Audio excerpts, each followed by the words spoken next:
What is going on today, guys? The only living member of the boy band Hanson here, and welcome back to an episode of WNN, your source for the music and music production news. We're going to catch up on all the stuff I missed recently: KORG Collection 5, new BEHRINGER synth, minimal audio plugin, some other plugins. Let's get started.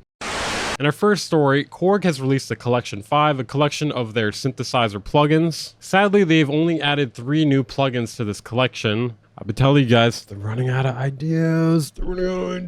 I'll be surprised if the KORG Collection 6 has more than 3 new plugins. So obviously the KORG Collection is a collection of their plugins meant to recreate their hardware synthesizer sound. They claim they methodically and accurately recreate it. They've added the ARP 2600, the Vox Supercontinental, and the EPEAK 1. Overall, the bundle includes 14 synthesizers, 2 effect processors, and 1 drum machine. You can get the entire thing for the introductory price of 335 euros. I don't know how much the upgrade price is. I would hope it's not too much.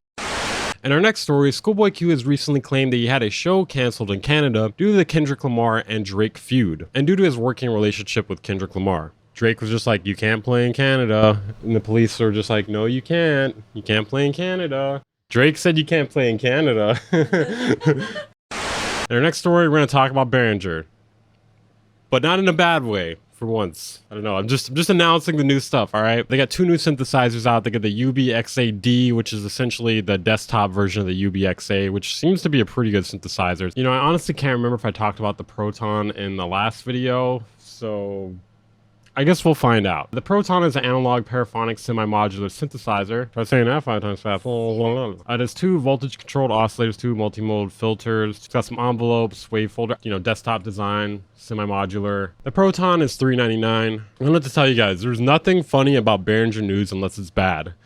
Good BEHRINGER news is not funny. I don't know. So the UBXA-D is the desktop version of the UBXA, and it is a analog 16-voice multi-timbral polyphonic desktop synthesizer. And I guess technically it doesn't have polyphonic aftertouch because it doesn't have a keyboard. I don't know, man. There's nothing funny about BEHRINGER news. Guys, let me know in the comments. Should we just toss the BEHRINGER news in the trash? It's just not funny. The UBXA-D is $799.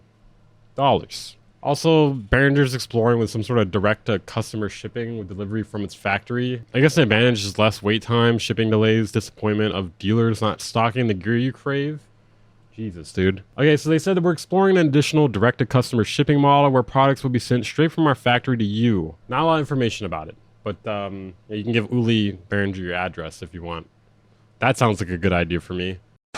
In our next story, we got some new plugins. Yeah! Really exciting stuff here. Not something that already exists. Although this does look like a more souped up version of something that already exists. We have the Ripple Phaser from Minimal Audio. As you can see, there's a lot of phasing to happen within this. They claim it's more than just another phaser. It has 7 different modes. That seems like a good amount. But really, the most standout part of all is the visuals. It's beautiful. It has flexible modulation, preset library. Let's check out the demos.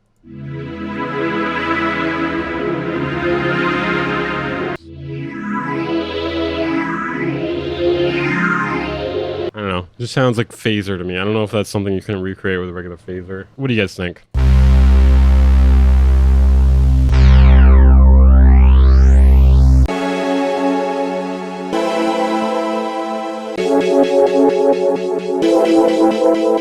That one was pretty awesome. I like that. You can get it on sale right now for $29. Normal price is $49.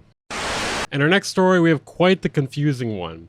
So you may remember a while back, ALPHATHETA and SERATO were planning a merger, and a lot of people were not excited about it. ALPHATHETA, once known as Pioneer, you may start to be making the connection now. They both own DJ softwares and make DJ hardware. SERATO owning SERATO DJ and ALPHATHETA owning Rekordbox. They were planning to do a merger, and this would be a problem because they account for over 90% of all DJ software business. And we have what appears to be good news because the New Zealand Commerce Commission blocked a takeover of SERATO by ALPHATHETA. The statement the Commerce Commission made themselves is quite confusing, though. They're run-on sentences. They're run-on legalese sentences. I'm not reading it, and you're welcome. One thing that's funny in this article is they talk about how this has pleased competitors, so no one. It's pleased no one. I'm joking about the competitors, obviously. InMusic, who is a parent company of Akai and Denon, they threatened legal action. And obviously ALPHATHETA and SERATO are like Ah, boo-hoo. What the hell? I disagree with this. I can't believe they did this. I can't believe they blocked our monopoly. For once, we actually have an interesting story about AI, and it comes to us via LANDR and their new Fair Trade AI program. Yeah, not the combination of words I was expecting to say. Essentially, when you distribute your music via LANDR, you can opt into a program they have where you allow your content to be used for the training of AI. And you can only do this with distributed tracks with full publishing. The incentive here, obviously, is that you get paid money.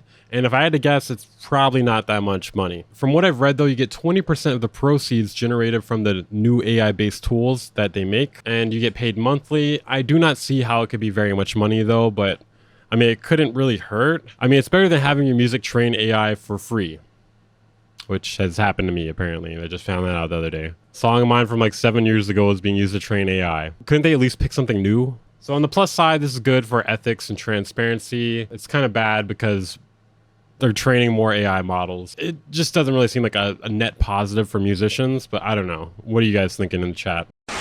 In our next story, we have something that seems cool on the surface, but I don't know, watching the video, I'm kind of let down, but you know, maybe you guys can be the judge of it here. Neural Waves is a Max for Live synthesizer, and its sound generation and modulation were trained on a neural network. Originally, this was an exclusive for Attack magazine, but it is no longer an exclusive, so you can get it now for like 25 euros, I think. So yeah, the idea sounded promising going into it, but this video kind of let me down. So it starts off basic sounding synthesizer, nothing too crazy. So essentially you move around these little bars here and it changes the waveform.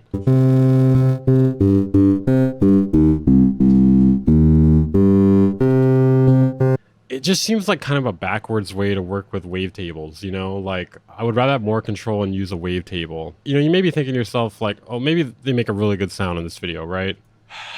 I hate to disappoint you, but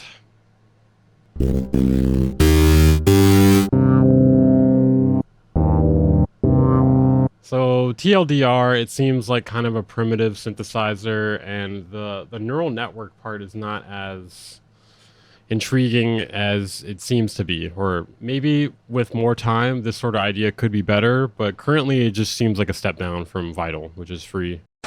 That's it for the news tonight. In other news, check out my second channel for more content. It'll be linked in the description. If you press the like button on this video, I promise to give you $1.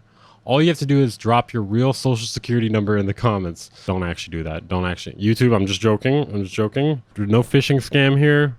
We just like to have a good time. Subscribe if you're new here. I post videos like this almost every single day. If you want to support the channel and what I do here, consider joining my Patreon or becoming a channel member. For as low as $5 a month, you get access to exclusive content, outtakes, and more. I'll see you guys next time.